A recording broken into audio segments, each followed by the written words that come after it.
Hi అండి, ఇవాళ అయితే నేను బీరకాయ పప్పు అయితే చేసుకుంటున్నానండి. ఆల్రెడీ ముందుగానే కందిపప్పు అయితే కడిగి పెట్టేసేసాను ఒక అరగంట ముందు నానుద్దని. అట్లాగే ఇక్కడ వచ్చేసేసి బీరకాయ, పచ్చిమిరపకాయ, టమాటా, ఉల్లిపాయ 3 కట్ చేసి పెట్టేసేసాను. ఇప్పుడైతే బీరకాయ పప్పు ప్రాసెస్ ఎలాగో చూసేద్దాము. ఇది కూడా చేసి చూపించాలని మటుకైతే అనకండి, ఏదో నాకు వచ్చిన వంటలు నేనైతే చేసుకుంటున్నాను. ఇంకా ఎవరికన్నా తెలియకపోతే చూసి నేర్చుకుంటారు కదా అని చెప్పి ఉద్దేశంతో అండి. అట్లాగే రుచికి సరిపడా ఉప్పు, సరిపడా కారం,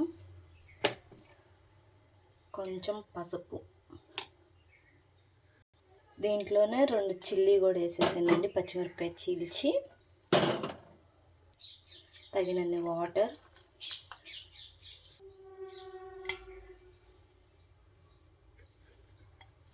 ఇప్పుడైతే 4-5 విజిల్స్ రానిచ్చేసేద్దామండి.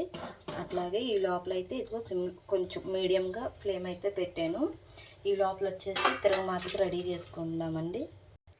నేనైతే చింతపండు పెట్టానండి, నిమ్మకాయ అయితే పిండి రసం పోస్తాను కొంచెం, ఒక 2 స్పూన్లు అండి.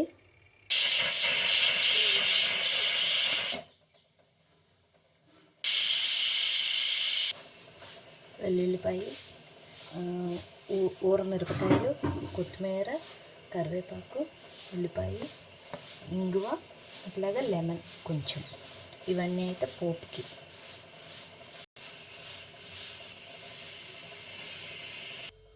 ఇక్కడైతే ప్రెషర్ పోయిందా లేదా చూస్తున్నాను, ఇంకా పోలేదు. ఇక్కడైతే ప్రెషర్ అయితే పోయిందండి. ఇదండి పప్పు తీసి వెనుపుకున్నాము.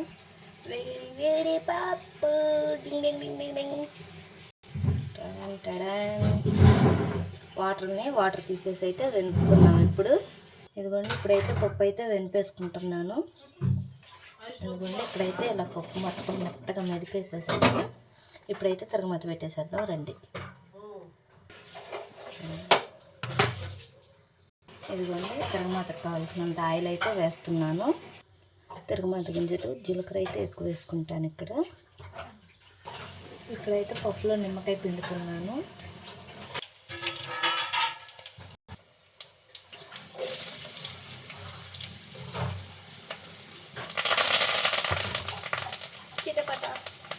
తిరగమాత అయితే ఇప్పుడు ఎర్రగా అయితే వేసుకుంటున్నాను. పచ్చిమిరపకాయలు, ఉప్పు, మిరపకాయ, కరివేపాకు మొత్తం వేసేసుకొని ఇవి అయితే బాగా వేసాక పప్పు అయితే అందులోకి ట్రాన్స్ఫర్ చేసేయటమేను. ఇప్పుడైతే ఇప్పుడు పప్పు కూడా వేసేస్తున్నాను.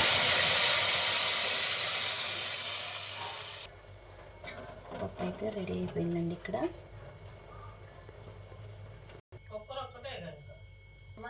పప్పు అయితే రెడీ అండి. ఇదిగోండి ఊరమిరపకాయ, నా పప్పు అయితే రెడీ. బీరకాయ పప్పు. నా వీడియోస్ కనుక నచ్చినట్లయితే like, share, subscribe. Thank you for watching.